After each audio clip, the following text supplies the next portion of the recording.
लेकिन जो व्यक्ति आज इस महाशिवरात्रि की पावन कथा को पूरे मन, पूरे ध्यान और पूरी श्रद्धा से अंत तक सुन लेगा, उस पर भगवान शिव की विशेष कृपा अवश्य बरसेगी। शास्त्रों में स्पष्ट लिखा है कि जो भक्त महाशिवरात्रि की रात्रि को जागरण करते हुए कथा सुनता है, वह 7 जन्मों के पापों से मुक्त हो जाता है।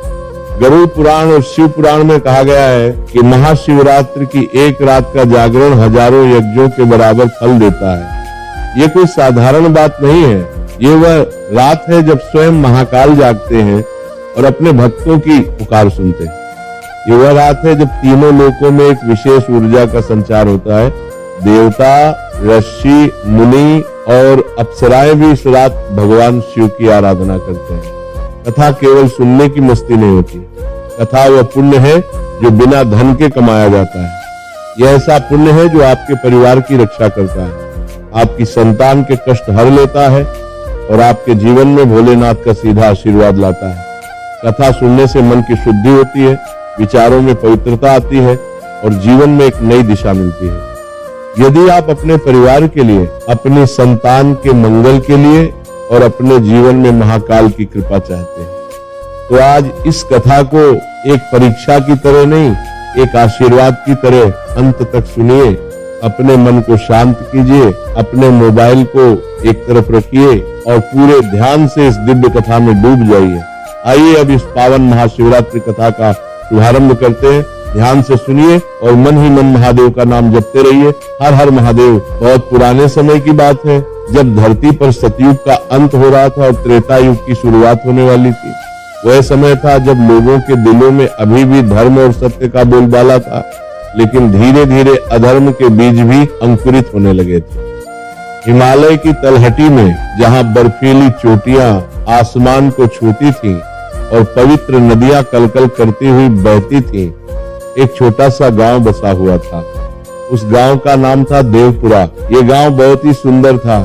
सुबह होते ही सूरज की पहली किरण जब पहाड़ों से निकलती थी तो पूरा गांव सोने जैसा चमक उठता था। चारों ओर हरे भरे पेड़ थे, पीपल, बरगद, आम, जामुन के विशाल वृक्ष जो सैकड़ों वर्षों से वहां खड़े थे। पास में एक पवित्र नदी बहती थी जिसका पानी इतना स्वच्छ था कि तल में पड़े पत्थर भी दिखाई देते थे। लोग कहते थे कि यह नदी स्वयं गंगा माता की सहायक नदी है और इसमें स्नान करने से सभी पाप धुल जाते हैं। नदी के किनारे घाट बने हुए थे जहां सुबह शाम महिलाएं पूजा की थाली लेकर आती थी और दिए जलाकर नदी में प्रवाहित करती थी। गांव के बीचों बीच एक बहुत पुराना शिव मंदिर था। ये मंदिर इतना प्राचीन था कि गांव के सबसे बुजुर्ग व्यक्ति को भी याद नहीं था कि इसे कब बनाया गया था। मंदिर के बारे में कहा जाता था कि ये मंदिर सैकड़ों वर्षों से, शायद हजारों वर्षों से वहां स्थापित है और इसे स्वयं देवताओं ने बनाया था। मंदिर की दीवारें काले पत्थरों से बनी थी जिन पर बारीक नक्काशी की गई थी। इन नक्काशियों में भगवान शिव के विभिन्न रूप उकेरे गए थे, नटराज, अर्धनारीश्वर, भैरव और नीलकंठ। मंदिर के प्रवेश द्वार पर एक विशाल नंदी की प्रतिमा थी जो इतनी सजीव लगती थी मानो अभी उठकर चल पड़ेगी। मंदिर के गर्भगृह में एक स्वयंभू शिवलिंग था जिसमें एक अद्भुत दिव्य तेज था। यह शिवलिंग काले पत्थर का बना था और उस पर प्राकृतिक रूप से ऐसी आकृतियां उभरी थी जो त्रिशूल और डमरू का आभास देती थी। शिवलिंग के चारों ओर हमेशा एक विशेष प्रकार की सुगंध रहती थी जो किसी फूल की नहीं बल्कि एक दिव्य सुगंध थी। कहते हैं कि यह सुगंध स्वयं भगवान शिव की उपस्थिति का संकेत है। शिवलिंग पर हमेशा बेलपत्र, धतूरे के फूल और दूध की धारा चढ़ाई जाती थी। मंदिर में एक विशाल घंटा लटका हुआ था जिसकी आवाज पूरे गांव में गूंजती थी। लोगों का पक्का विश्वास था कि भगवान शिव स्वयं इस मंदिर में निवास करते हैं और जो भी सच्चे मन से यहाँ प्रार्थना करता है उसकी मनोकामना अवश्य पूरी होती है। गांव में अनगिनत ऐसी कहानियां थी जब लोगों की मनोकामनाएं पूरी हुई थी। किसी की संतान हुई थी, किसी का रोग दूर हुआ था, किसी का खोया हुआ धन मिल गया था और किसी के जीवन में अचानक खुशियां आ गई थी। इसलिए दूर दूर से लोग इस मंदिर में दर्शन करने आते थे। मंदिर के आसपास हमेशा धूप दीप की सुगंध, घंटियों की मधुर ध्वनि और भजन कीर्तन का माहौल रहता था। इसी गांव में 2 भाई रहते थे। बड़े भाई का नाम था देवांश और छोटे भाई का नाम था विनय। दोनों भाइयों का पालन पोषण उनकी विधवा माता ने किया था। उनकी माता का नाम देवकी था। देवकी एक अत्यंत सुशील और धार्मिक महिला थी।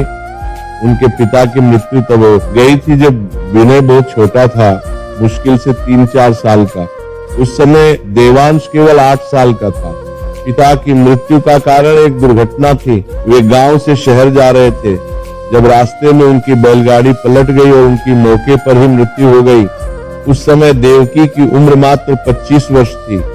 परिवार वालों ने उन्हें दूसरी शादी करने के लिए बहुत दबाव डाला, लेकिन देवकी ने मना कर दिया। उन्होंने कहा कि अब उनका पूरा जीवन अपने दोनों बेटों को बड़ा करने और भगवान शिव की भक्ति में ही बीतेगा।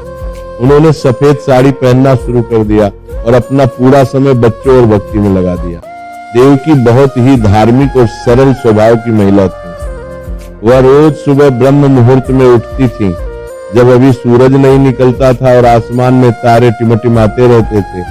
वह सबसे पहले नहाती थी, फिर घर के आंगन में तुलसी के पौधे को जल चढ़ाती थी। तुलसी का पौधा उनके घर की शान था। वो पौधा उनकी सास ने लगाया था और वर्षों से उसी घर में था। देवकी उस पौधे से ऐसे बात करती थी जैसे वो कोई जीवित व्यक्ति हो। वो कहती थी, माता तुलसी, आज भी मेरे बच्चों की रक्षा करना, उन्हें हमेशा धर्म के रास्ते पर चलाना। तुलसी को जल चढ़ाने के बाद वह शिव मंदिर जाती थी। वह हर रोज मंदिर जाती थी, चाहे बारिश हो, धूप हो, सर्दी हो या गर्मी।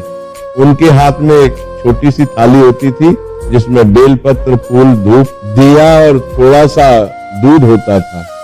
वो मंदिर पहुंचती थी तो सबसे पहले घंटा बजाती थी और फिर शिवलिंग के सामने बैठ जाती थी। वो कभी कभी घंटों वहां बैठी रहती थी। लोग उन्हें देखते थे और सोचते थे कि इस विधवा स्त्री में कितनी शक्ति है कि अकेले 2 बच्चों को पाल रही है और फिर भी उसके चेहरे पर इतनी शांति है। देवकी ने अपने दोनों बेटों को बचपन से ही शिव भक्ति का पाठ पढ़ाया था। जब बच्चे छोटे थे, वह रात को सोने से पहले उन्हें भगवान शिव की कहानियां सुनाती थी। वो उन्हें समुद्र मंथन की कथा सुनाती थी कि कैसे भगवान शिव ने हलाहल विष पीकर पूरी सृष्टि को बचाया। वो उन्हें दक्ष प्रजापति के यज्ञ की कथा सुनाती थी। वो उन्हें भगवान शिव और माता पार्वती के विवाह की कथा सुनाती थी। बच्चे इन कहानियों को बड़े ध्यान से सुनते थे और बीच बीच में सवाल पूछते थे। देवकी बड़े प्यार से उनके सभी सवालों के जवाब देती थी। देवकी अक्सर अपने बेटों से कहती थी, बेटा, इस संसार में जो भी है वह सब नाशवान है। धन, संपत्ति, यश, प्रतिष्ठा, रिश्ते, नाते, सब कुछ एक दिन समाप्त हो जाएगा। आज जो राजा है कल वो भिखारी हो सकता है। आज जो धनी है कल वो कंगाल हो सकता है। आज जो स्वस्थ है कल वो बीमार पड़ सकता है। इस संसार में कुछ भी स्थायी नहीं है। केवल भगवान शिव ही अविनाशी हैं। वे महाकाल हैं। इस संसार में वे काल के भी काल हैं। काल भी उनसे डरता है। मृत्यु भी उनके आगे झुक जाती है। उनकी शरण में जाओ तो जीवन में कभी कोई कष्ट नहीं आएगा, और अगर कष्ट आए भी तो भोलेनाथ तुम्हें उस कष्ट से पार लगा देंगे। वे अपने भक्तों को कभी अकेला नहीं छोड़ते। देवकी ये भी कहती थी, बेटा, भक्ति में दिखावा नहीं होना चाहिए। भगवान दिल देखते हैं, बाहरी दिखावा नहीं। तुम चाहे बहुत बड़ी पूजा करो, चाहे सोना चांदी चढ़ाओ, लेकिन अगर तुम्हारा दिल साफ नहीं है तो सब बेकार है। भगवान को एक फूल भी काफी है अगर वो सच्चे प्रेम से चढ़ाया गया हो, और भगवान को हजारों फूल भी काफी नहीं है अगर वे दिखावे के लिए चढ़ाए गए हों। इसलिए हमेशा अपने दिल को साफ रखना, किसी से बुरा मत सोचना, किसी को धोखा मत देना, किसी का दिल मत दुखाना। यही सच्ची भक्ति है। देवांश और विनय दोनों ही अपनी माँ की बातों को सुनते थे। बचपन में दोनों साथ साथ खेलते थे, साथ साथ मंदिर जाते थे, साथ साथ पढ़ते थे। गांव के लोग देखते थे और कहते थे कि देवकी ने अपने बच्चों को बहुत अच्छे संस्कार दिए हैं। दोनों बच्चे बहुत विनम्र हैं, सबका आदर करते हैं, बड़ों के पैर छूते हैं, छोटों से प्यार करते हैं। लेकिन जैसे जैसे वे बड़े हुए, दोनों की समझ और स्वभाव बिल्कुल अलग हो गए। ये बदलाव अचानक नहीं हुआ बल्कि धीरे धीरे हुआ। जब देवांश किशोर हुआ तो वो गांव के अन्य युवकों के साथ घूमने लगा। उन युवकों में कुछ धनी परिवारों के लड़के थे जो हमेशा अपने कपड़ों, अपने गहनों और अपनी संपत्ति के बारे में बात करते रहते थे। देवांश उनकी बातें सुनता था और मन ही मन सोचता था कि काश उसके पास भी इतना धन होता, काश वो भी ऐसे अच्छे कपड़े पहन सकता, काश लोग उसकी भी वैसे ही तारीफ करते जैसे इन धनी लड़कों की करते। धीरे धीरे देवांश के मन में महत्वाकांक्षा ने जड़ें जमा ली। वो बहुत चतुर भी था, पढ़ाई में होशियार था, बात करने में चतुर था, लोगों को प्रभावित करने में माहिर था। उसे समझ आ गया था कि समाज में आगे बढ़ने के लिए, लोगों में इज्जत पाने के लिए सिर्फ अच्छा इंसान होना काफी नहीं है, दिखावा भी जरूरी है। लोगों को ये दिखाना जरूरी है कि तुम कितने धार्मिक हो, कितने दानी हो, कितने बड़े भक्त हो। देवांश को लगने लगा कि भक्ति का मतलब है बड़े बड़े आयोजन करना, लोगों के सामने अपनी धार्मिकता का प्रदर्शन करना और मंदिर में सबसे पहले और सबसे अधिक चढ़ावा चढ़ाना। उसने देखा था कि जब कोई व्यक्ति मंदिर में बहुत बड़ा दान देता है तो पूरा गांव उसकी तारीफ करता है, पंडित उसका नाम आदर से लेते हैं, लोग उसे इज्जत की नजर से देखते हैं। देवांश को ये सब बहुत अच्छा लगता था। उसे लगता था कि जितना बड़ा चढ़ावा होगा और जितनी भव्य पूजा होगी, उतनी जल्दी भगवान शिव उसकी सुनेंगे और उसकी मनोकामनाएं पूरी करेंगे। उसके लिए भक्ति एक तरह का निवेश था जिसमें उसे रिटर्न चाहिए था। वह सोचता था कि मैं इतना पैसा खर्च कर रहा हूँ, इतनी बड़ी पूजा कर रहा हूँ, तो भगवान को भी मेरे लिए कुछ करना ही पड़ेगा, मेरी मनोकामनाएं पूरी करनी ही पड़ेंगी। देवांश की इस सोच में एक बड़ी समस्या थी। उसकी भक्ति स्वार्थ से प्रेरित थी। वह भगवान से बिना शर्त प्रेम नहीं करता था। उसका प्रेम शर्त के साथ था, मैं तुम्हें यह दूंगा तो तुम मुझे वह दो। यह सौदे जैसा था, प्रेम नहीं। लेकिन देवांश को इस बात का एहसास नहीं था, जबकि विनय जो छोटा भाई था बिल्कुल अलग था। बहुत ही सरल, शांत और निर्मल स्वभाव का था। बचपन से ही उसमें एक विशेष गुण था, वह कभी किसी से ईर्ष्या नहीं करता था। जब अन्य बच्चे नए कपड़े पहनते थे और विनय के पास पुराने कपड़े होते थे तो भी उसे कोई फर्क नहीं पड़ता था। जब अन्य बच्चे मिठाइयां खाते थे और विनय के पास मिठाई नहीं होती थी तो भी वह उदास नहीं होता था, वो हमेशा संतुष्ट रहता था। विनय भी मंदिर जाता था पर बहुत चुपचाप। वह सुबह जल्दी उठ जाता था। जब गांव के ज्यादातर लोग सो रहे होते थे, वह नदी में स्नान करता था, फिर मंदिर जाता था। मंदिर में कोई और नहीं होता था उस समय, बस विनय और भगवान शिव। विनय शिवलिंग के सामने बैठ जाता था और बस भगवान को देखता रहता था। कभी कभी आंसू आ जाते थे, पता नहीं क्यों। एक अजीब सी शांति और आनंद का अनुभव होता था। वो किसी को बताता नहीं था कि उसने कितना दान किया या कितनी पूजा की। दरअसल उसके पास देने के लिए कुछ था भी नहीं, क्योंकि घर की सारी संपत्ति देवांश के हाथ में थी। लेकिन विनय को इससे कोई फर्क नहीं पड़ता था। उसके लिए भक्ति एक निजी और पवित्र अनुभव थी, कोई सार्वजनिक प्रदर्शन नहीं।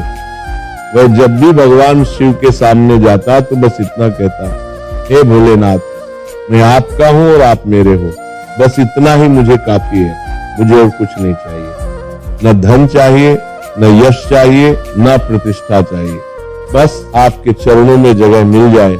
विनय की इस सरलता में एक गहरा ज्ञान छिपा हुआ था जो शायद उसे खुद भी पता नहीं था। जब दोनों भाई युवा हुए तो उनकी माता बहुत बीमार पड़ गई। पहले तो हल्का बुखार रहता था जो 2-3 दिन में ठीक हो जाता था, फिर धीरे धीरे बुखार बार बार आने लगा। उनका शरीर कमजोर होने लगा, उन्हें खाना अच्छा नहीं लगता था, चलने फिरने में दिक्कत होने लगी। दोनों भाइयों ने उन्हें कई वैद्यों को दिखाया। गांव के वैद्य ने कई तरह की जड़ी बूटियां दी, शहर के डॉक्टर के पास भी ले गए। डॉक्टर ने कई जांचें की, दवाइयां दी, पर कुछ खास फायदा नहीं हुआ। देवकी को लगता था कि अब उनका समय आ गया है। एक दिन उन्होंने दोनों भाइयों को अपने पास बुलाया। वह समय शाम का था, सूरज ढलने वाला था और उसकी लालिमा कमरे में आ रही थी। देवकी अपने बिस्तर पर लेटी हुई थी। उनका चेहरा बहुत कमजोर हो गया था, लेकिन उनकी आंखों में अभी भी वही चमक थी। उनकी आंखों में आंसू थे पर चेहरे पर शांति थी। दोनों भाई उनके पास बैठे, देवांश उनके दाहिनी ओर और विनय बाईं ओर। देवकी ने अपने दोनों हाथों से अपने दोनों बेटों के हाथ पकड़े। उन्होंने कहा, बेटा देवांश, तुम बड़े हो, घर की, खेती की और अपने छोटे भाई की जिम्मेदारी तुम्हारी है। मैं तुम्हें सौंप कर जा रही हूँ ये जिम्मेदारी। हमेशा याद रखना कि खून का रिश्ता सबसे बड़ा होता है। दुनिया में सब कुछ बदल सकता है, लेकिन खून का रिश्ता नहीं बदलता। भाई भाई का सहारा होता है। तुम्हारे पिता नहीं है, अब मैं भी जा रही हूँ। तुम दोनों एक दूसरे के लिए ही हो, कभी एक दूसरे का साथ मत छोड़ना। दुनिया भले ही तुम्हारा साथ छोड़ दे, लेकिन तुम दोनों कभी एक दूसरे का साथ मत छोड़ना। देवांश की आंखों से आंसू बहने लगे। उसने कहा, माँ ऐसा मत कहो, तुम ठीक हो जाओगी, हम और इलाज करवाएंगे। देवकी ने मुस्कुराते हुए कहा, बेटा मुझे पता है कि मेरा समय आ गया है, मुझे कोई दुख नहीं है।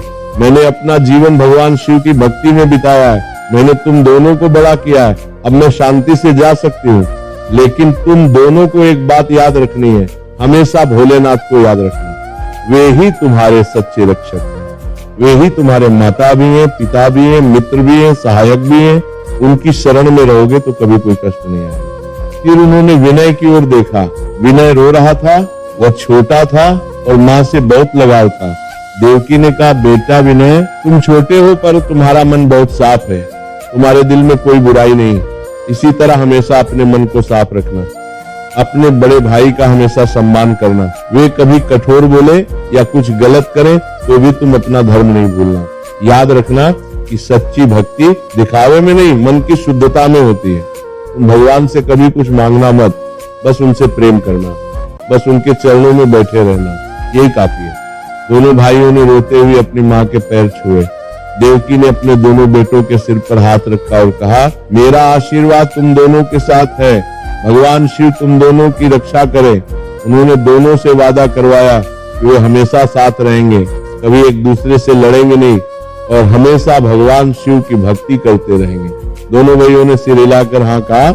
उसके कुछ दिनों बाद एक ठंडी सर्दी की सुबह, जब कोहरा छाया हुआ था और पूरा गांव सन्नाटे में था, देवकी ने अंतिम सांस ली। उनके मुंह से आखिरी शब्द थे, हर हर महादेव। उन्होंने अपनी आंखें बंद की और एक शांत मुस्कान के साथ इस दुनिया को छोड़ दिया। जब गांव वालों को पता चला तो सब इकट्ठा हो गए। सभी रो रहे थे क्योंकि देवकी एक बहुत ही अच्छी महिला थी। उन्होंने कभी किसी से बुरा नहीं किया था, हमेशा सबकी मदद की थी, हमेशा सबसे प्रेम से बात की थी। दोनों भाइयों ने अपनी मां का अंतिम संस्कार किया। उन्होंने सारे रीति रिवाज पूरे किए। 13वें के दिन उन्होंने पूरे गांव को भोजन कराया और ब्राह्मणों को दान दिया। मां की आत्मा की शांति के लिए उन्होंने शिव मंदिर में एक बड़ा हवन करवाया। मां की मृत्यु के बाद दोनों भाइयों ने मिलकर घर चलाना शुरू किया। उनके पास अच्छी खासी जमीन थी, लगभग 20 बीघा। खेती से अच्छी आमदनी होती थी। उनके पास 4 गाय और 2 भैंस भी थी, जिनसे दूध की अच्छी आय होती थी। एक छोटी सी किराने की दुकान भी थी गांव में। कुल मिलाकर वे आर्थिक रूप से काफी ठीक थे। शुरू के कुछ महीने तो सब ठीक रहा। देवांश ने घर के सारे हिसाब किताब और सारी जिम्मेदारी अपने हाथ में ले ली। वह कहता था कि विनय अभी छोटा है, उसे इन सब चीजों की समझ नहीं है, इसलिए वो सब संभाल लेगा। विनय ने भी कोई आपत्ति नहीं की। वो सोचता था कि भाई बड़ा है, उसे ज्यादा अनुभव है, तो उसे ये सब करना चाहिए। विनय खेतों में मेहनत करता रहता, जानवरों की देखभाल करता और जो भी काम देवांश उसे कहता वो कर देता। वो कभी कोई सवाल नहीं पूछता था, कभी कोई शिकायत नहीं करता था। लेकिन समय बीतने के साथ साथ देवांश के मन में धीरे धीरे बदलाव आने लगा। लालच और घमंड ने उसके दिल में घर करना शुरू कर दिया। उसे लगने लगा कि सारे महत्वपूर्ण फैसले वही ले रहा है, सारा प्रबंधन वही कर रहा है, तो संपत्ति पर भी सिर्फ उसी का हक होना चाहिए। ये सोच धीरे धीरे उसके मन में जड़ें जमाने लगी। वो भूलने लगा कि ये सारी संपत्ति उसके पिता की मेहनत से आई है और ये दोनों भाइयों की बराबर है। देवांश ने धीरे धीरे विनय को घर की हर छोटी बड़ी बात से दूर रखना शुरू कर दिया। जब कोई महत्वपूर्ण फैसला लेना होता था तो वो विनय से पूछता तक नहीं था। जब कोई बड़ी बिक्री या खरीदारी होती थी तो वो अकेले ही सब कुछ तय कर देता था। वो अकेले ही सब कुछ तय कर देता था।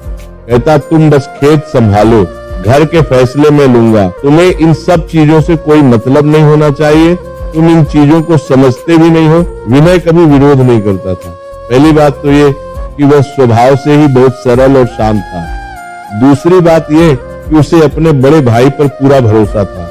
वह सोचता था कि भाई बड़ा है, माँ ने कहा था उसका सम्मान करना, तो जो कुछ भी भाई कर रहा सही कर रहा होगा। उसे यह भी लगता था कि शायद वाकई उसे इन चीजों की ज्यादा समझ नहीं है और भाई बेहतर तरीके से सब संभाल सकता है। देवांश का व्यवहार समाज में बहुत अलग था। वह गांव में हर धार्मिक आयोजन में सबसे आगे रहता था।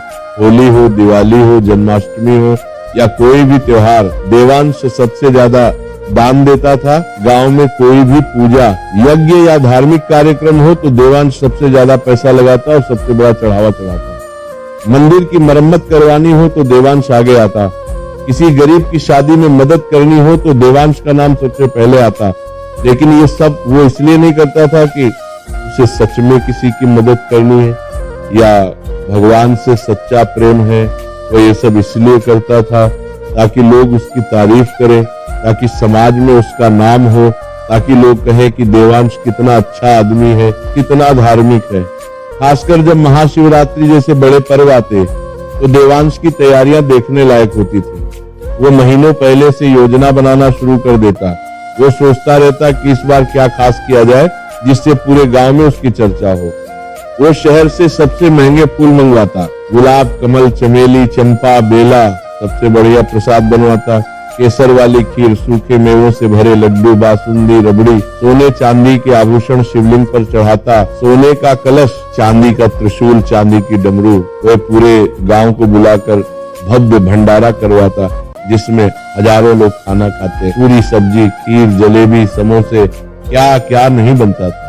लोग उसकी खूब तारीफ करते और कहते, देवांश जैसा शिव भक्त तो शायद ही कोई होगा। देखो कैसी भक्ति करता है, कितना दान देता है। भगवान शिव भी उससे बहुत प्रसन्न होंगे। उसके घर में हमेशा सुख समृद्धि रहेगी। देवांश को ये सब सुनकर बहुत अच्छा लगता। वो फूला नहीं समाता था। उसे लगता कि उसकी भक्ति का डंका पूरे इलाके में बज रहा है और भगवान शिव भी उससे बहुत खुश होंगे। वो अपने मन में सोचता था कि जब भगवान शिव इतने प्रसन्न होंगे तो वे उसे जरूर दर्शन देंगे और उसकी सारी मनोकामनाएं पूरी करेंगे।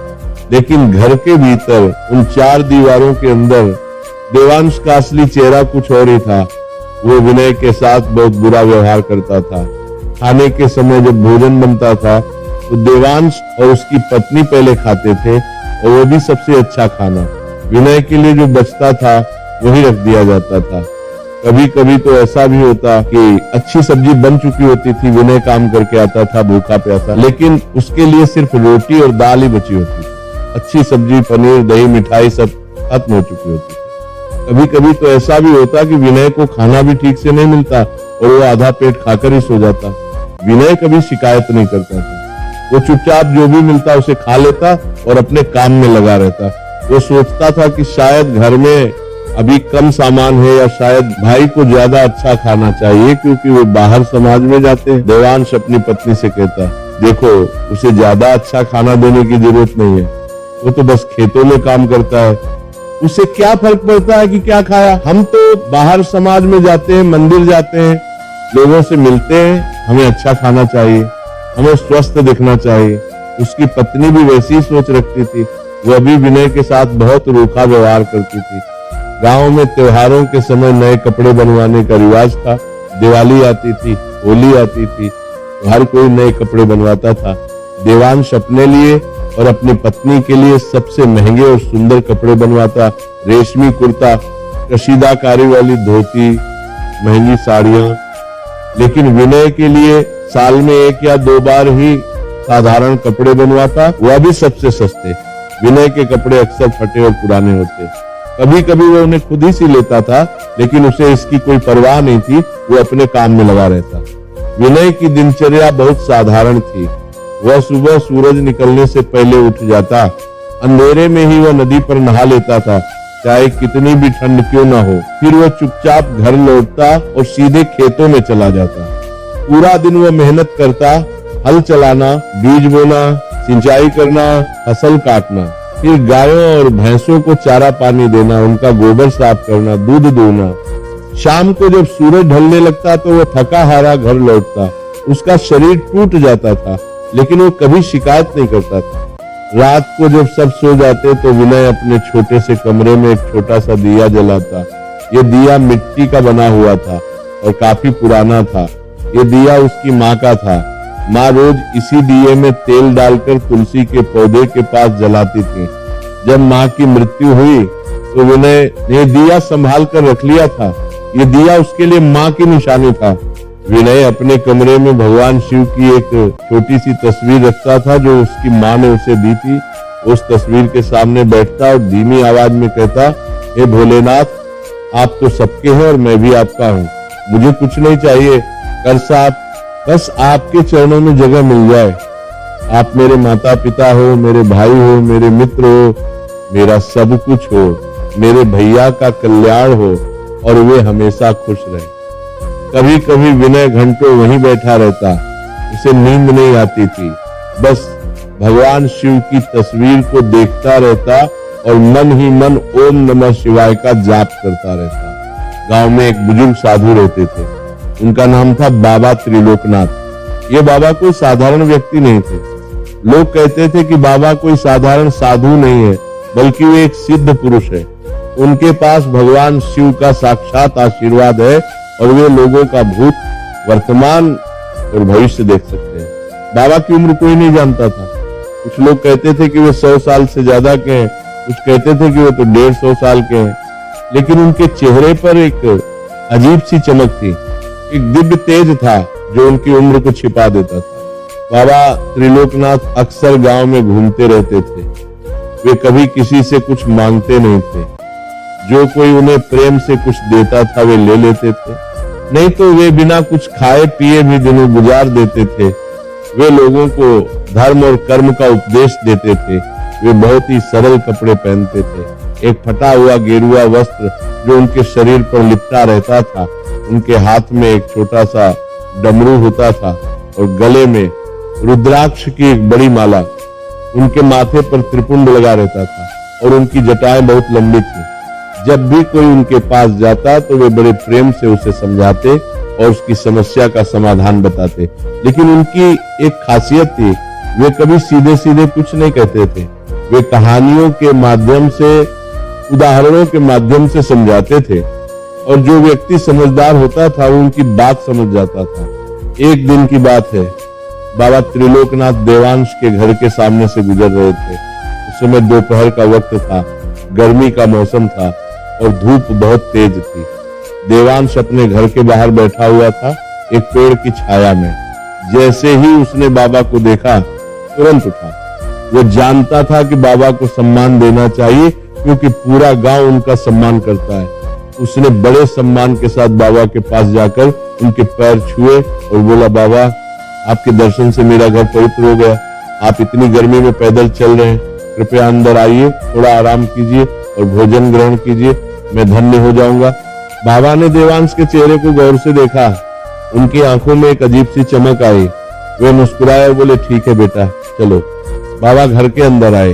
देवांश ने तुरंत अपनी पत्नी से कहा, देखो बाबा त्रिलोकनाथ जी आए हैं, उनके लिए सबसे अच्छा खाना बनाओ, जो भी घर में अच्छा सामान है सब लगाना। ये बहुत बड़ी बात है कि बाबा हमारे घर आए हैं।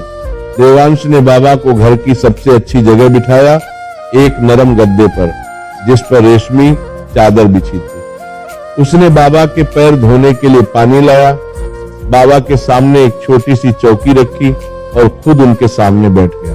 खाना बनने तक बाबा और देवांश में बातचीत होती रही।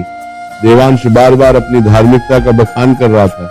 वो कह रहा था, बाबा मैं तो शिव का परम भक्त हूँ, मैं हर सोमवार को व्रत रखता हूँ, कोई भी सोमवार नहीं छोड़ता, पूरे दिन उपवास रहता हूँ और शाम को सिर्फ फलाहार लेता हूँ।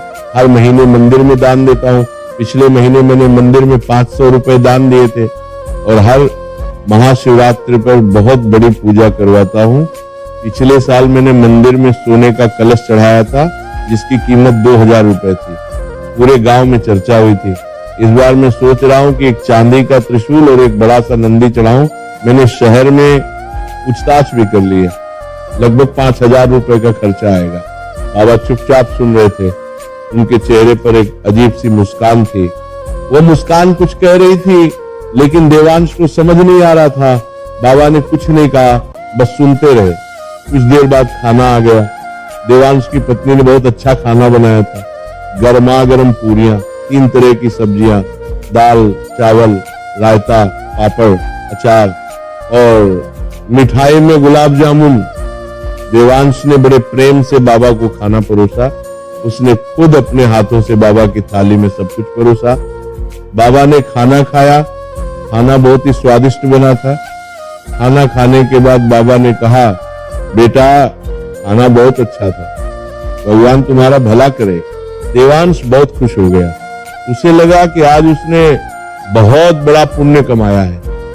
बाबा त्रिलोकनाथ जैसे महान साधु को भोजन कराना कोई छोटी बात नहीं है। तभी बाबा ने अचानक पूछा, और तुम्हारा छोटा भाई वो कहाँ है? मैंने सुना है कि तुम्हारे एक भाई और हैं। देवांश ने लापरवाही से कहा, ओहो वो तो खेतों में होगा, वो बस काम करता है, सुबह से शाम तक बस काम। उसे इन सब धार्मिक बातों में कोई दिलचस्पी नहीं है। वो तो बस एक साधारण आदमी है। न उसे पूजा पाठ की समझ है और ना ही उसे इन सब चीजों में रुचि है। मैं उसे कई बार कहता हूं कि चल मंदिर चलते हैं, पूजा करते हैं, लेकिन वो बहाने बना देता है। कहता है कि काम बहुत है, लेकिन असली बात यह है कि उसे भक्ति में कोई रुचि नहीं है। बाबा ने गहरी सांस ली। उनकी आंखों में कुछ उदासी आ गई। उन्होंने कुछ नहीं कहा, बस मुस्कुराए और वहां से उठकर चलने लगे। देवांश ने उन्हें रोकने की कोशिश की, बाबा अभी थोड़ा और रुकिए, आराम कीजिए। लेकिन बाबा ने कहा, नहीं बेटा मुझे जाना होगा। लेकिन जाते जाते बाबा ने एक बात जरूर कही।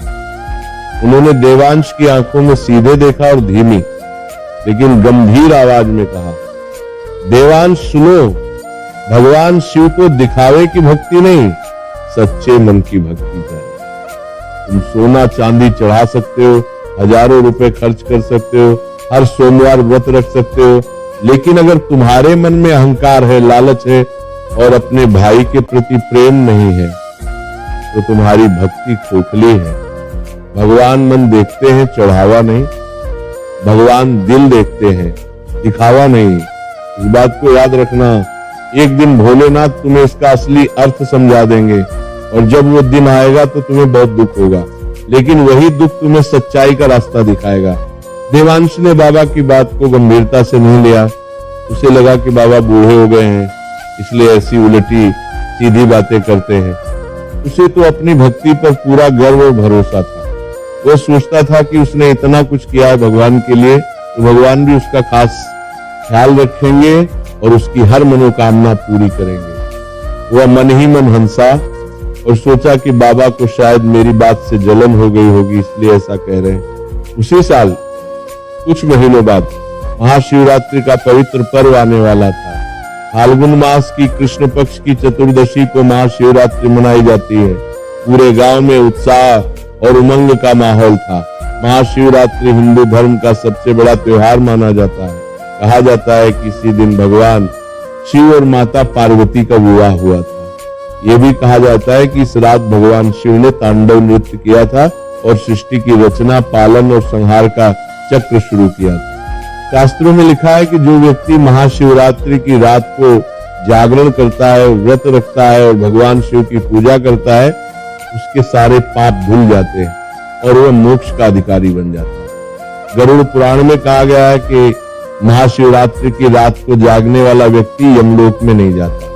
शिव पुराण में कहा गया है कि इस रात जो भी भगवान शिव की सच्चे मन से पूजा करता है, उसे भगवान शिव के लोक में स्थान मिलता है। ये कोई साधारण बात नहीं है। ये वह रात है जब स्वयं महाकाल जागते हैं और अपने भक्तों की पुकार सुनते हैं। ये वह रात है जब तीनों लोकों में एक विशेष ऊर्जा का संचार होता है। देवता, ज्योतिषी मुनि और अप्सराएं भी इस रात भगवान शिव की आराधना करते हैं।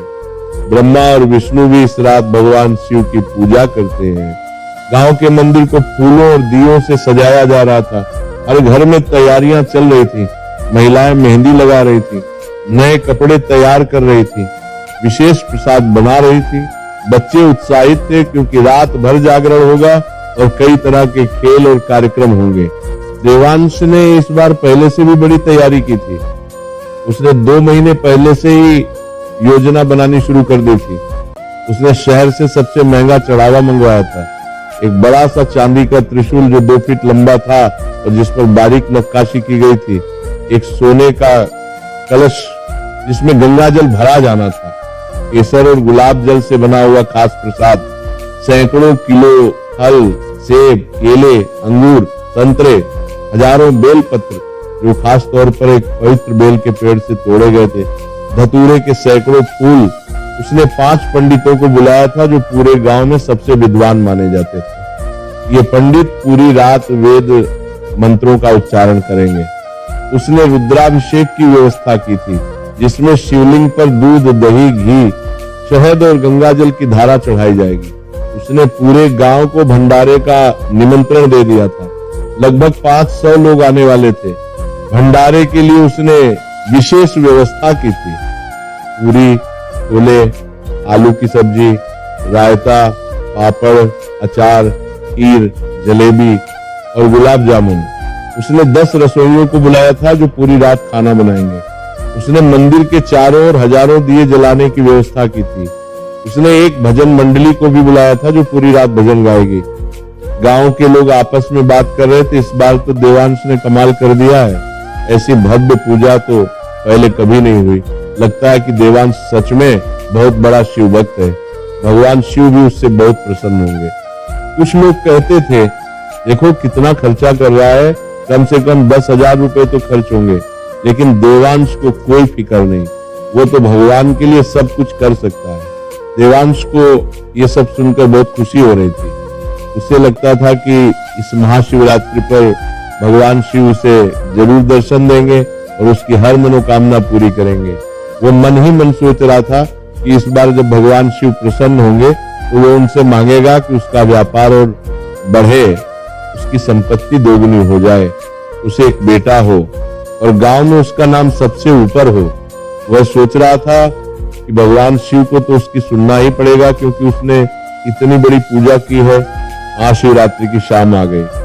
सूरज ढलने लगा था। आसमान में लालिमा छा गई थी। पूरा गांव मंदिर की ओर चल पड़ा।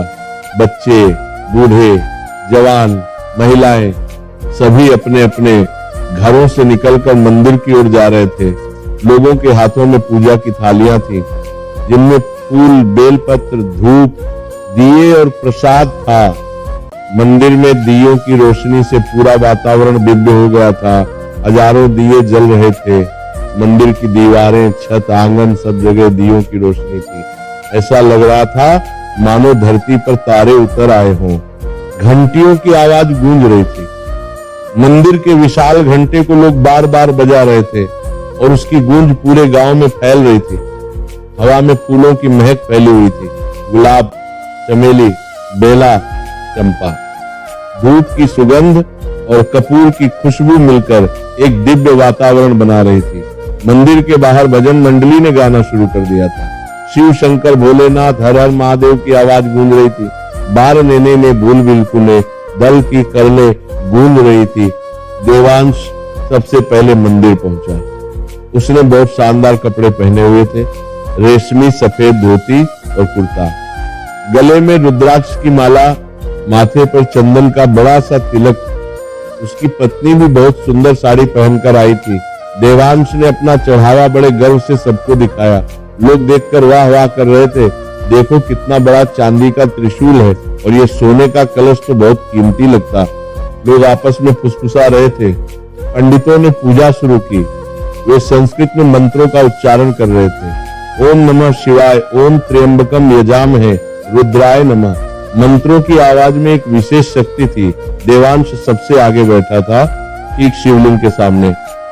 पंडितों ने रुद्राभिषेक शुरू किया। पहले दूध की धारा चढ़ाई गई। शिवलिंग पर दूध की सफेद धारा बह रही थी। फिर दही, फिर घी, फिर शहद, फिर गंगाजल। हर चीज के साथ विशेष मंत्रों का उच्चारण हो रहा था। देवांश ने भव्य आरती करवाई। एक बहुत बड़ा कपूर जलाया गया। 5 बत्ती की आरती की गई। घंटियां बजने लगी, शंख बजने लगे, ढोल नगाड़े बजने लगे। पूरा वातावरण भक्ति में डूब गया। देवांश ने अपना चांदी का त्रिशूल और सोने का कलश शिवलिंग के सामने रखा। पंडितों ने विशेष मंत्रों के साथ इन्हें भगवान को समर्पित किया।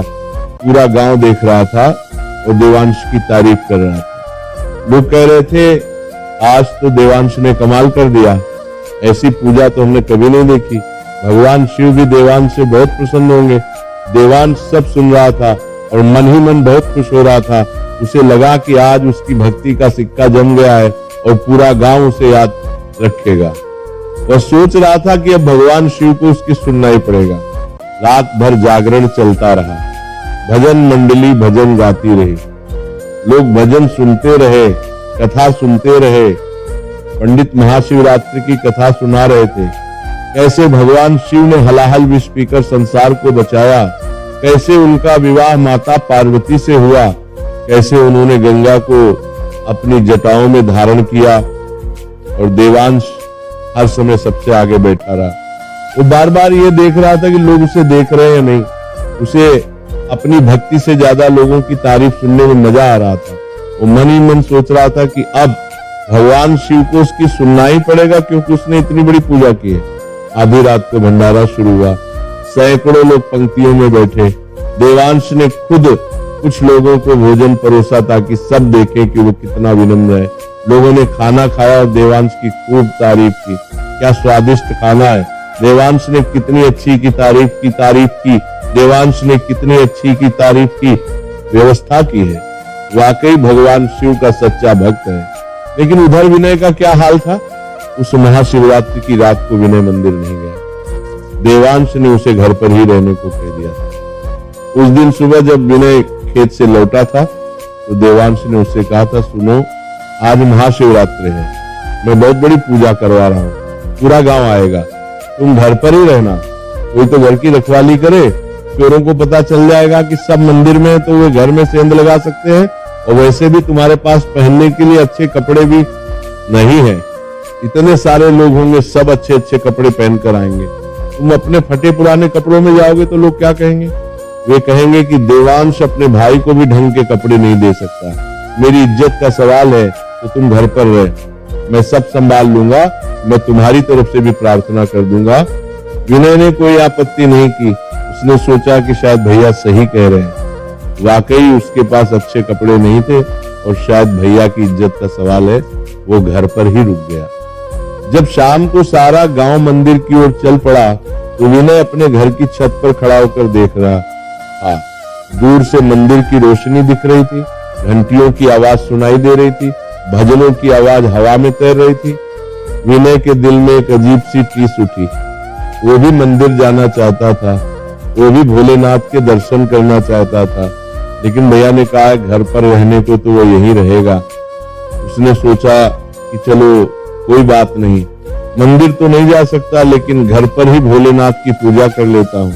जब सारा गांव मंदिर में था और उत्सव मना रहा था, विनय अपने छोटे से कमरे में अकेला बैठा था। उसके पास मंदिर जाने के लिए अच्छे कपड़े नहीं थे, चढ़ाने के लिए कोई महंगा चढ़ावा नहीं था। उसके पास तो बस एक फटा हुआ कुर्ता था जिसे उसने कई बार सी लिया था। उसके कमरे में एक छोटी सी खाट थी जिसकी रस्सियां जगह जगह से टूटी हुई थी। एक पुरानी अलमारी थी जिसमें उसके 2-3 कपड़े रखे थे और एक कोने में भगवान शिव की वही छोटी सी तस्वीर थी जो उसकी मां ने दी थी। वो तस्वीर भी पुरानी हो गई थी, उसके किनारे जगह जगह से फट गए थे, लेकिन विनय के लिए वो तस्वीर बहुत कीमती थी क्योंकि वो मां की निशानी थी। विनय ने सोचा कि चलो मंदिर तो नहीं जा सकता लेकिन घर पर ही भोलेनाथ की पूजा कर लेता हूँ। उसके पास चढ़ाने के लिए कुछ भी नहीं था, ना सोना, ना चांदी, ना फूल, ना फल, ना बेलपत्र, ना दूध था, ना दही, ना घी। उसके पास बस एक टूटा हुआ मिट्टी का दिया था जो उसकी माँ का था और थोड़ा सा सरसों का तेल जो एक छोटी सी शीशी में बचा हुआ था। विनय ने बड़े प्यार से उस दिए को उठाया। उसने उसे अपने हाथों से साफ किया, उस पर धूल जम गई थी। उसने अपने कपड़े से उसे पोंछा, फिर उसमें तेल डाला। बाती बनाने के लिए उसके पास कपड़े का टुकड़ा नहीं था, तो उसने अपने पुराने कुर्ते से एक छोटा सा टुकड़ा फाड़ा और उसकी बाती बनाई। उसने बड़ी सावधानी से बाती को तेल में डुबोया और फिर उसे जलाया। उस छोटे से दिए की रोशनी में विनय का पूरा कमरा रोशन हो गया। वह रोशनी बहुत तेज नहीं थी, लेकिन उसमें एक अजीब सी गर्माहट थी, एक अजीब सा प्रेम था। उसने वो दिया भगवान शिव की तस्वीर के सामने रख दिया और उसके सामने जमीन पर बैठ गया। फर्श ठंडा था, लेकिन विनय को कोई फर्क नहीं पड़ा। उसने अपनी आंखें बंद की। विनय ने मन ही मन बोलना शुरू किया। उसकी आवाज में इतना प्रेम और भक्ति थी कि शायद स्वर्ग के देवता भी सुन रहे थे। वो बोला, हे भोलेनाथ, हे महादेव, हे शंकर, हे नीलकंठ, हे त्र्यंबकेश्वर, मेरे पास आपको देने के लिए कुछ नहीं है। मेरे भाई ने आज मंदिर में बहुत बड़ी पूजा की है। पूरा गांव बता रहा था कि इतनी बड़ी पूजा पहले कभी नहीं हुई। उनके पास सोना है, चांदी है, फूल है, फल है, दूध है, घी है, सब कुछ है। 5 पंडित बुलाए हैं उन्होंने, रुद्राभिषेक हो रहा है, पूरे गांव को भोजन करा रहे हैं। विनय की आवाज भर आई, उसकी आंखों से आंसू बहने लगे। लेकिन मेरे पास तो कुछ नहीं है प्रभु, बस ये टूटा हुआ दिया है और मेरा सच्चा मन। ये दिया भी मेरी माँ का है। माँ रोज इसी दिए में तेल डालकर आपकी पूजा करती थी। अब माँ तो नहीं रही, लेकिन ये दिया बचा है। मैंने सोचा कि इसी दिए से आज आपकी पूजा करूं। अगर आप सच में भोले हैं, अगर आप सच में अपने भक्तों से प्रेम करते हैं, तो मेरी इस छोटी सी भक्ति को स्वीकार कर लीजिए। विनय रोए जा रहा था। मैं जानता हूं कि मैं कुछ भी नहीं हूं। मैं गरीब हूं, कमजोर हूं, मेरे पास देने के लिए कुछ नहीं है। मेरे पास अच्छे कपड़े भी नहीं है। मेरे भाई ने मुझे मंदिर भी नहीं जाने दिया, क्योंकि मेरे फटे पुराने कपड़ों में उनकी इज्जत का सवाल था। लेकिन मेरा दिल आपका है प्रभु। मैं आपसे यही प्रार्थना करता हूं कि मुझे हमेशा आपके चरणों में जगह मिलती रहे। मुझे धन नहीं चाहिए, यश नहीं चाहिए, प्रतिष्ठा नहीं चाहिए, बस आपकी कृपा चाहिए, बस आपका प्यार चाहिए, बस आपके दर्शन चाहिए। विनय ने आंखें खोली और भगवान शिव की तस्वीर को देखा। और हाँ प्रभु, मेरे भाई का भी कल्याण कीजिए। मैं जानता हूं कि उनके मन में अहंकार है। वे मुझसे कठोरता से बात करते हैं, मुझे अच्छा नहीं रखते, लेकिन है तो मेरे भाई ही। खून का रिश्ता है। माँ ने कहा था कि हमेशा एक दूसरे का ख्याल रखना। तो प्रभु, मेरी प्रार्थना है कि मेरे भाई के मन का अहंकार दूर हो जाए। उन्हें सही रास्ता दिखाइए, उन्हें समझ आ जाए कि असली भक्ति क्या होती है। मैं उनके खिलाफ कोई शिकायत नहीं कर रहा प्रभु, बस उनकी भलाई की प्रार्थना कर रहा हूँ। विनय ने फिर से आंखें बंद की और ओम नमः शिवाय का जाप करने लगा। ओम नमः शिवाय, ओम नमः शिवाय, ओम नमः शिवाय। वह धीमी आवाज में लगातार जाप करता रहा। उसे कोई बड़े बड़े मंत्र नहीं आते थे, उसे संस्कृत नहीं आती थी, वह कोई विद्वान नहीं था, लेकिन वह जो जानता था वही कर रहा था। सच्चे मन से भगवान का नाम जप रहा था। वह रात भर उसी दिए के सामने बैठा रहा। कमरे में ठंड थी, लेकिन उसे महसूस नहीं हुआ। उसके शरीर में दर्द था, क्योंकि पूरे दिन उसने खेत में मेहनत की थी, लेकिन उसे याद नहीं रहा, उसे नींद नहीं आई, उसे भूख नहीं लगी। वो बस भगवान शिव का नाम जपता रहा। उसका मन बिल्कुल शांत था।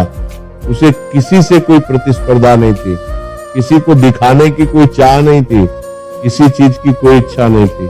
बस एक सच्चा भक्त अपने आराध्य के सामने बैठा था और अपना दिल खोलकर रख रहा था। रात के आखिरी पहर में, जब ब्रह्म मुहूर्त का समय था और पूरी दुनिया गहरी नींद में सोई हुई थी, तब कुछ अद्भुत घटा। विनय के उस छोटे से कमरे में अचानक एक दिव्य प्रकाश फैलने लगा। वह प्रकाश उस छोटे से दिए से नहीं आ रहा था, वह किसी और स्रोत से आ रहा था। वह प्रकाश इतना तेज था मानो हजारों सूरज एक साथ चमक उठे हों, लेकिन वह प्रकाश आंखों को चुभता नहीं था, बल्कि बहुत ही शांत और सुखद था। वह प्रकाश ऐसा था जो मन को शांति देता था, आत्मा को आनंद देता था। विनय ने महसूस किया कि कमरे का तापमान बदल गया है। पहले ठंड थी, लेकिन अब एक अजीब सी ठंडक और शांति का अनुभव हो रहा था। वह ठंडक ऐसी नहीं थी जो कंपकंपी लाए, बल्कि ऐसी थी जो सुकून दे। हवा में एक दिव्य सुगंध फैल गई थी। ऐसा लग रहा था मानो स्वर्ग की सुगंध धरती पर उतर आई हो। वह सुगंध किसी फूल की नहीं थी, किसी इत्र की नहीं थी। वह एक अलौकिक सुगंध थी जिसे शब्दों में बयान नहीं किया जा सकता। विनय ने धीरे से अपनी आंखें खोली और जो उसने देखा वह देखकर उसकी सांसें रुक गईं। उसका दिल तेजी से धड़कने लगा। उसके पूरे शरीर में एक अजीब सी सिहरन दौड़ गई। उसके ठीक सामने मात्र कुछ फीट की दूरी पर एक दिव्य पुरुष खड़े थे। वे साधु के वेश में थे, लेकिन उनमें एक ऐसा तेज था जो किसी साधारण साधु में नहीं हो सकता। उनका शरीर बहुत ही तेजस्वी था। उनके पूरे शरीर पर पवित्र भस्म लगी हुई थी जो चांदी की तरह चमक रही थी। वह भस्म साधारण नहीं थी, उसमें एक दिव्य आभा थी। उनके गले में रुद्राक्ष की एक बहुत बड़ी माला थी। हर रुद्राक्ष इतना बड़ा था जैसे आंवला। उनके माथे पर 3 लकीरें थीं जो त्रिशूल के प्रतीक थीं, और वे लकीरें चमक रही थीं मानो उनमें कोई प्रकाश हो। उनकी जटाएं इतनी लंबी थीं कि जमीन तक पहुंच रही थी। जटाओं का रंग काला नहीं बल्कि भूरा था और उनमें एक अजीब सी चमक थी। जटाओं में छोटे छोटे फूल उलझे हुए थे। उनकी आंखों में एक ऐसी करुणा थी, एक ऐसा प्रेम था कि देखने वाला उसमें डूब जाए। उनकी आंखें गहरी थीं, रहस्यमय थीं और उनमें ऐसा लग रहा था मानो पूरा ब्रह्मांड समाया हुआ हो। उनके एक हाथ में एक छोटा सा डमरू था जिस पर सोने की नक्काशी थी। दूसरे हाथ में एक त्रिशूल था जो इतना चमकीला था कि देखना मुश्किल था। उनके शरीर पर एक बाघ की खाल लिपटी हुई थी। उनके पीछे एक दिव्य प्रभा मंडल था जो लगातार बदल रहा था, कभी नीला, कभी सफेद, कभी सुनहरा। विनय पूरी तरह से स्तब्ध रह गया। उसकी समझ में नहीं आ रहा था कि क्या हो रहा है, ये कौन है, इतनी रात को कोई उसके कमरे में कैसे आ गया और ये दिव्य प्रकाश कहां से आ रहा है। दरवाजा तो बंद था, खिड़की भी बंद थी, फिर ये कैसे अंदर आए। उसने घबरा कर पूछा, हाँ आप कौन है, इतनी रात को यहाँ कैसे आ गए, मेरे कमरे में ये प्रकाश कैसे है, आप कोई चोर तो नहीं। विनय का दिल जोर जोर से धड़क रहा था, लेकिन अजीब बात यह थी कि उसे डर नहीं लग रहा था बल्कि एक अजीब सी शांति महसूस हो रही। उस दिव्य पुरुष ने मुस्कुराते हुए कहा। उनकी मुस्कान इतनी मधुर थी, इतनी प्रेमपूर्ण थी कि विनय का सारा भय दूर हो गया। उनकी आवाज बहुत गहरी थी लेकिन साथ ही बहुत कोमल भी। उनकी आवाज ऐसी थी मानो हजारों नदियां एक साथ बह रही हों। विनय, घबराओ मत, मैं तुम्हारा दुश्मन नहीं हूं, मैं कोई चोर नहीं हूं, मैं तुम्हारी भक्ति से बहुत प्रसन्न हूं और इसीलिए मैं तुम्हारे पास आया हूं। तुमने आज जो भक्ति की है, तुमने आज जो प्रेम से मुझे पुकारा है, वह सच्ची भक्ति है। उस भक्ति में कोई स्वार्थ नहीं था, कोई लालच नहीं था, कोई दिखावा नहीं था। तुम्हारा मन एकदम साफ था, एकदम शुद्ध था। तुमने मुझे अपने हृदय से पुकारा और मैं आ गया, क्योंकि मैं भोला हूं और मैं अपने भक्तों को कभी निराश नहीं करता। जो मुझे सच्चे मन से पुकारता है, मैं उसके पास जरूर आता हूं। विनय को अभी भी कुछ समझ नहीं आ रहा था। उसने फिर से पूछा, लेकिन महाराज आप हैं कौन, आपका नाम क्या है, कृपया मुझे बताइए, और आप इतनी रात को यहाँ क्यों आए हैं, क्या आपको कुछ चाहिए? अगर आपको खाना चाहिए तो मेरे पास ज्यादा नहीं है, लेकिन जो है वो मैं दे दूंगा। उस दिव्य पुरुष ने फिर से मुस्कुराते हुए कहा, विनय, मैं वही हूं जिसे तुम हर रोज पुकारते हो। मैं वही हूं जिसकी तस्वीर के सामने तुम ये टूटा हुआ दिया जलाते हो। मैं वही हूं जिसका नाम तुम रात भर जपते रहे। मैं तुम्हारा शिव हूं, तुम्हारा भोलेनाथ हूं, तुम्हारा महादेव हूं, तुम्हारा शंकर हूं। मैं वही हूं जो तीनों लोकों का स्वामी हूं, जो महाकाल हूं, जो नीलकंठ हूं। मैं तुम्हारे पास इसलिए आया हूं क्योंकि तुमने मुझे अपने दिल से बुलाया। ये सुनते ही विनय की आंखों से आंसुओं की धारा बह निकली। उसे विश्वास नहीं हो रहा था कि भगवान शिव, जो तीनों लोकों के स्वामी हैं, जो महाकाल हैं, जो सृष्टि के रचयिता हैं, वे स्वयं उसके इस छोटे से कमरे में खड़े हैं। वे भगवान शिव जिनकी कैलाश पर्वत पर गद्दी है, जिनका वाहन नंदी है, जिनके गले में सर्प विराजमान है, वे स्वयं उसके सामने हैं।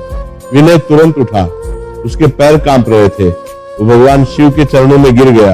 वो साष्टांग प्रणाम करते हुए जमीन पर लेट गया। उसका पूरा शरीर जमीन को छू रहा था।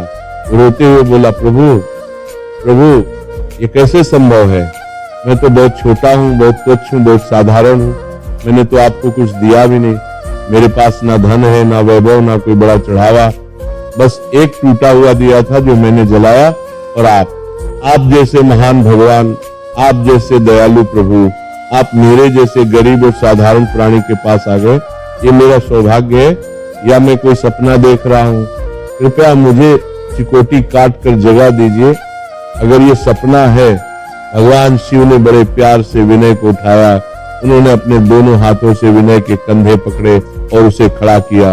उन्होंने अपने हाथ से विनय के आंसू पोंछे उनका स्पर्श इतना कोमल था, इतना प्रेमपूर्ण था कि विनय को लगा जैसे उसकी माँ उसे छू रही हो। भगवान शिव ने कहा, बेटा विनय, तुम अपने आप को छोटा मत समझो। मेरे लिए कोई छोटा या बड़ा नहीं है। मेरे लिए राजा और रंक समान है। मेरे लिए अमीर और गरीब एक समान है। मेरे लिए सबसे बड़ा धन है सच्चा प्रेम और शुद्ध मन, और तुम्हारे पास ये दोनों है। तुम्हारे भाई देवांश ने आज मंदिर में बहुत बड़ी पूजा की है। उन्होंने सोना चांदी चढ़ाया है, 5 पंडितों को बुलाया है, रुद्राभिषेक करवाया है, पूरे गांव को भोजन कराया है। पूरा गांव उनकी तारीफ कर रहा है। लोग कह रहे हैं कि देवांश बहुत बड़ा भक्त है। भगवान शिव ने विराम लिया और फिर कहा, लेकिन मैं मन देखता हूँ विनय, मैं दिल देखता हूँ, और देवांश के मन में अहंकार है। उन्होंने ये सब इसलिए नहीं किया कि उन्हें मुझसे सच्चा प्रेम है, बल्कि इसलिए किया ताकि लोग उनकी तारीफ करें, ताकि समाज में उनका नाम हो, ताकि वे अपने आप को बड़ा भक्त साबित कर सके। उनकी भक्ति दिखावे की भक्ति है। उन्होंने मुझसे प्रेम नहीं किया, उन्होंने तो बस एक सौदा किया है, मैं तुम्हें इतना दूंगा तो तुम मुझे इतना दो। ये भक्ति नहीं है, ये व्यापार है। लेकिन तुमने जो एक टूटा हुआ दिया जलाया है, वो मेरे लिए उन हजारों सोने के दियों से भी बड़ा है, क्योंकि वह दिया तुम्हारे सच्चे प्रेम से, तुम्हारे शुद्ध मन से जला है। तुमने कोई शर्त नहीं रखी, तुमने मुझसे कुछ नहीं मांगा, तुमने बस प्रेम किया। यही सच्ची भक्ति है। मुझे सोने चांदी की जरूरत नहीं है विनय, मुझे 5 पंडितों की जरूरत नहीं है, मुझे भव्य रुद्राभिषेक की जरूरत नहीं है, मुझे तो बस सच्चे दिल की जरूरत है, और वह तुम्हारे पास है। विनय रोए जा रहा था, उसे अपनी किस्मत पर यकीन नहीं हो रहा था। भगवान शिव ने आगे कहा, विनय, और जो बात मुझे सबसे ज्यादा अच्छी लगी, जो बात मुझे सबसे ज्यादा प्रभावित की, वह यह है कि तुमने अपने लिए कुछ नहीं मांगा। तुम्हारे भाई ने तुम्हारे साथ इतना बुरा व्यवहार किया है। उन्होंने तुम्हें अच्छा खाना नहीं दिया, अच्छे कपड़े नहीं दिए, तुम्हें संपत्ति में हिस्सा नहीं दिया, तुम्हें मंदिर तक नहीं जाने दिया, तुम्हें घर पर रखवाली करने को कहा जैसे तुम कोई नौकर हो। फिर भी तुमने मुझसे अपने भाई के कल्याण की प्रार्थना की। तुमने कहा कि मेरे भाई का अहंकार दूर हो जाए, उन्हें सही रास्ता मिल जाए। यह निस्वार्थ भाव, यह शुद्ध प्रेम, यह क्षमाशीलता, यही असली भक्ति है।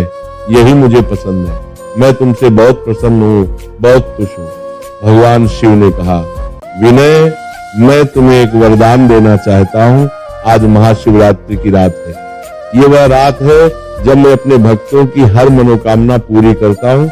मांगो तुम्हें क्या चाहिए। मैं तुम्हें धन दे सकता हूँ, यश दे सकता हूँ, संपत्ति दे सकता हूँ, लंबी उम्र दे सकता हूँ, स्वास्थ्य दे सकता हूँ, मैं तुम्हें राज्य दे सकता हूँ, मैं तुम्हें विद्या दे सकता हूँ, मैं तुम्हें विद्या दे सकता हूँ, मैं तुम्हें कोई भी शक्ति दे सकता हूँ। जो भी तुम्हारा मन करे वो मांग लो।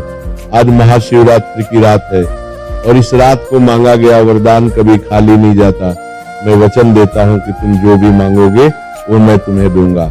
विनय ने हाथ जोड़कर आंखों में आंसू भरकर कहा, प्रभु, मुझे कुछ नहीं चाहिए, वाकई कुछ नहीं चाहिए।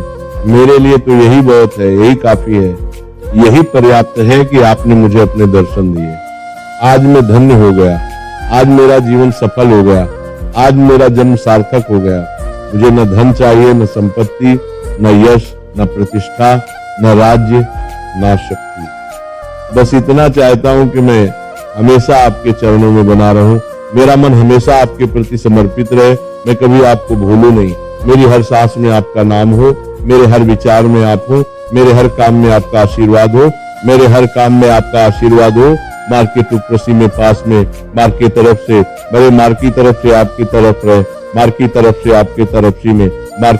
हाँ प्रभु, विनय ने जारी रखा, अगर आप कुछ देना ही चाहते हैं, अगर आप वरदान देना ही चाहते हैं, तो मेरे भाई को सही रास्ता दिखा दीजिए। उनके मन में जो अहंकार है, जो लालच है, जो दिखावा है, वो सब दूर हो जाए। उन्हें समझ आ जाए कि असली भक्ति क्या होती है। उन्हें पता चल जाए कि आप दिल देखते हो, दिखावा नहीं। वे भले ही मुझसे कठोरता से बात करते, मुझे अच्छा नहीं रखते, लेकिन है तो मेरे भाई, उनका रिश्ता है। मेरी माँ ने कहा था कि हमेशा एक दूसरे का ख्याल रखना। तो प्रभु, मेरे लिए कुछ नहीं, बस मेरे भाई का कल्याण कर दीजिए। यही मेरी एकमात्र इच्छा है। भगवान शिव की आंखों में आंसू आ गए, महाकाल की आंखों में आंसू। वे आंसू खुशी के थे, प्रेम के थे। उन्होंने कहा, विनय तुम सच में एक महान भक्त हो। तुम्हारा ये निस्वार्थ भाव, तुम्हारी ये क्षमाशीलता, तुम्हारा ये शुद्ध प्रेम मुझे बहुत पसंद आया। तुमने अपने